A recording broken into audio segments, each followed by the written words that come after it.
বাংলাদেশে কোটা সংস্কার আন্দোলন ঘিরে উদ্বেগ প্রকাশ করে মার্কিন পররাষ্ট্রমন্ত্রী অ্যাটর্নি জে ব্লিংকেনকে চিঠি লিখেছে মার্কিন কংগ্রেসের 22 জন সিনেটর ও প্রতিনিধি পরিষদের সদস্য। তারা ক্ষমতাসীন দলের এবং বিরোধী রিপাবলিকান উভয় দলের সদস্য। 2 আগস্ট লেখা তাদের ওই চিঠিতে বলা হয়েছে, কয়েক সপ্তাহে সারা বাংলাদেশে শিক্ষার্থীদের সঙ্গে ভয়াবহ সংঘর্ষে লিপ্ত নিরাপত্তা রক্ষাকারীরা। এতে বর্তমান সরকারের অধীনে মানবাধিকার লঙ্ঘনের বিষয়টি প্রকাশিত হয়েছে।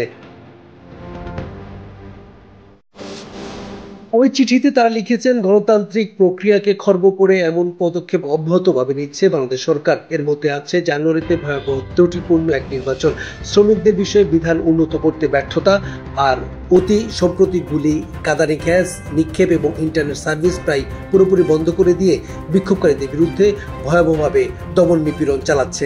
এই চিঠিতে জোর দিয়ে বলা হয়, এসব উদ্বেগজনক পরিস্থিতি এবং অব্যাহতভাবে যে প্রবণতা দেখা যাচ্ছে তাতে আমরা আশা করি যুক্তরাষ্ট্র বাংলাদেশের মধ্যে দীর্ঘদিনের যে জোরালো সম্পর্ক আছে তার প্রেক্ষিতে গণতান্ত্রিক রীতিনীতিকে সমুন্নত রাখার ক্ষেত্রে যুক্তরাষ্ট্র পররাষ্ট্র মন্ত্রণালয়ের পক্ষ থেকে উদ্যোগ নেওয়া হবে।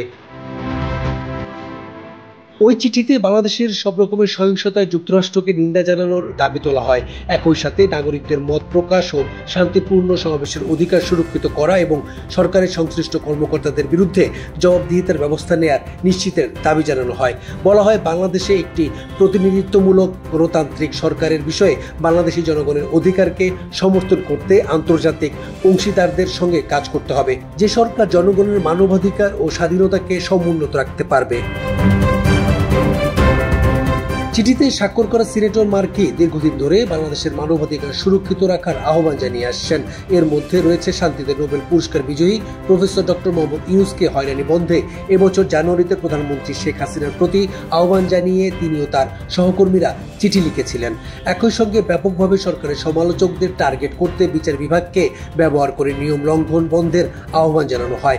2020 সালের ডিসেম্বরে সিনেটর মার্কি ও তার সহকর্মীরা বাংলাদেশ সরকারের প্রতি আহ্বান জানান কক্সবাজারে রোহিঙ্গা শরণার্থী শিবিরে টেলিযোগাযোগ ব্যবস্থা পুনঃপ্রতিষ্ঠার।